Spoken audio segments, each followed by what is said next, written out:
Hello, जय हिंद दोस्तों। कल इलाहाबाद हाई कोर्ट में जो होमगार्ड जवानों का केस चल रहा है, पुलिस कांस्टेबल समान वेतन को लेकर जो अवमानना का केस डाला हुआ है, उसकी सुनवाई थी। जवानों को पुलिस कांस्टेबल के समान 21,700 मूल वेतन मिलना था, लेकिन 18,000 का जवानों को दैनिक भत्ता मिल रहा है। उसी को लेकर कल सुनवाई थी। उस सुनवाई में क्या हुआ, करीब करीब 2 महीने में केस की सुनवाई हुई थी। उसी पर सबकी नज़रें बनी हुई थी। उसी को मैं आपको दिखाने जा रहा हूँ। काफ़ी दिन हो गए हैं मुकदमा चलते हुए, तारीख पर तारीख मिल रही है, लेकिन कल 10 सितंबर को क्या हुआ वही सब कुछ मैं आपको हाई कोर्ट की वेबसाइट पर ले जाकर दिखाने वाला हूँ लाइव। जो कुछ भी है वो सभी कुछ आपके सामने होगा, तो वीडियो को स्किप बिल्कुल ना करें, पूरा वीडियो देखें। वीडियो समझ में आए तो वीडियो को लाइक ज़रूर कर दिया करें। लाइक करने में कंजूसी ना करें, लाइक करने में किसी का कुछ नहीं जाता है। और चैनल पर अगर पहली बार हैं तो हम आ चुके हैं इलाहाबाद हाई कोर्ट की वेबसाइट पर। स्थिति रिपोर्ट पर हमने टच कर दिया है। मामले की स्थिति इलाहाबाद, इसे हम खोल लेते हैं। ये खुलकर आ गया। केस नंबर द्वारा हम खोज लेते हैं।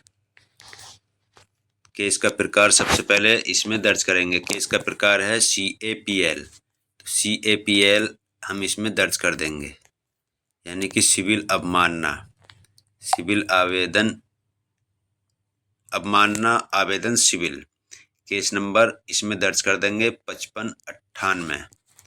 5598 हमारे केस की संख्या है। केस का वर्ष इसमें दर्ज कर देंगे 2021, क्योंकि 2021 में ये केस डाला गया था। अब है कैप्चा कोड, इसमें कैप्चा कोड 7970 डाल देंगे, 79770। गो पर हम क्लिक कर देंगे और जो भी आएगा वो इसमें डिटेल शो हो जाएगी। कैप्चा कोड दोबारा मांग रहा है, कैप्चा कोड दोबारा डाल देंगे हम। कैप्चा कोड दोबारा आ गया है 7727। जाना पर क्लिक कर दिया हमने, ये सभी कुछ खुलकर आ गया है। दिया है इसमें CAPL, केस का number 5598/2021, home guard number 385 Ramnath Gupta भैया हैं जिन्होंने ये केस डाला है, बनाम श्री राजेंद्र कुमार तिवारी।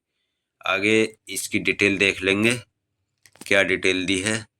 थोड़ा समय लगता है खुलने में, प्रतीक्षा करते रहें, धैर्य बनाए रखें। खुलकर आ गया है सारी डिटेल।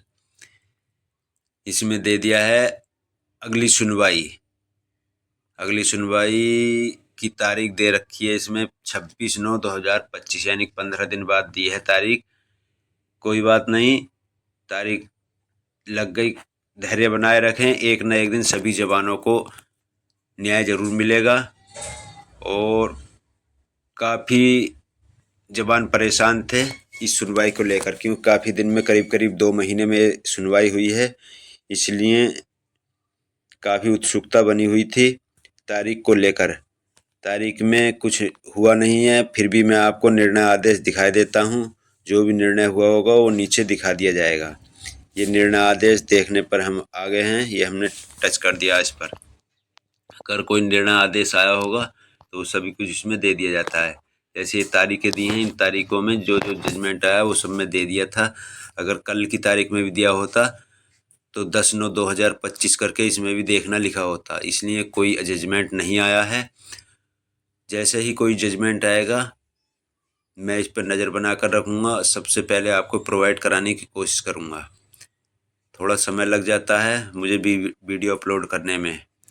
नाइट ड्यूटी करने के बाद थोड़ा लेट ही हम उठते हैं, इसलिए वीडियो डालने में थोड़ा समय लग जाता है। और कुछ जवान पूछते हैं कि एरियर मिलेगा या नहीं।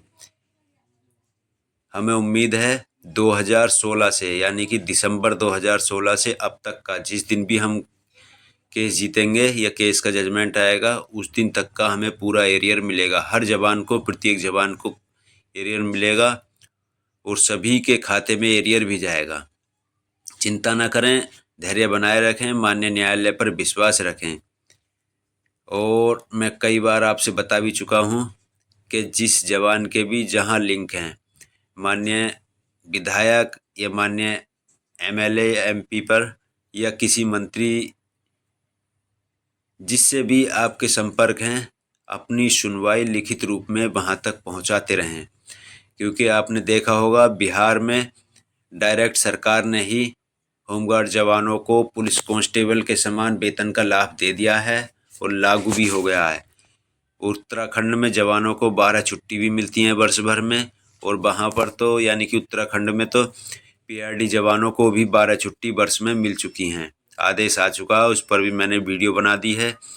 तो इसलिए अपनी बात को सरकार तक पहुंचाते रहें, माननीय गृह मंत्री तक, माननीय प्रधानमंत्री तक और माननीय मुख्यमंत्री तक बात पहुंचाते रहें लगातार।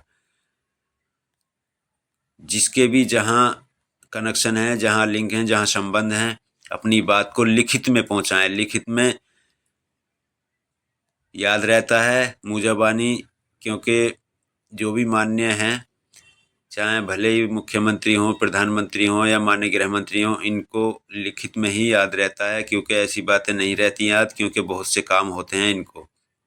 तो अपनी बात को लिखित में पहुंचाते रहें। और न्यायालय में तो केस चल ही रहा है, उस पर भी भरोसा रखें, लेकिन अपनी बात को अलग से भी राज्य और केंद्र सरकार तक पहुंचाते रहें। एक न एक दिन सभी जवानों को न्याय जरूर मिलेगा। हम भी नज़र बनाए हुए हैं, किसी भी राज्य का कोई भी केस हो या कोई भी मामला हो, होमगार्ड से या पीआरडी विभाग से संबंधित, सभी पर हम नज़र बनाए हुए हैं। जैसा ही कोई जजमेंट आएगा आपको प्रोवाइड कराने की कोशिश करेंगे। तो लगातार देखते रहें होमगार्ड न्यूज़ 89 चैनल को। दिल्ली में एक भाई ने कमेंट किया था दिल्ली होमगार्ड से कि 4 महीने से सैलरी नहीं मिल रही है। तो उनसे भी मैं यही कहना चाहूँगा कि अपनी बात को लिखित में सरकार तक पहुँचाते रहें, लगातार पहुँचाते रहें। एक ना एक दिन सफलता ज़रूर मिलेगी। उम्मीद बनाए रखें और मेहनत करते रहें। बिहार में मेहनत का फल ही है जो सरकार ने जवानों को पुलिस कांस्टेबल के समान वेतन दिया है। उन्होंने सत्याग्रह आंदोलन भी किया, 1 दिन का कार्य बहिष्कार भी किया, लेकिन सरकार ने उनकी मेहनत दी और उनकी जो बात थी वो मानी और पुलिस कांस्टेबल के समान वेतन कर दिया। तो इसलिए मैं सभी जवानों से कहता हूँ, सभी जवान मेहनत करते रहें। जिस प्रकार भी जिससे कोई मेहनत हो वो लगातार करते रहें। और कैसी भी कोई भी विभाग से रिलेटेड अपडेट आएगी, मैं आपको जल्द से जल्द प्रोवाइड कराने की कोशिश करूँगा। चलते हैं, फिर मिलेंगे अगले वीडियो में। जय हिंद।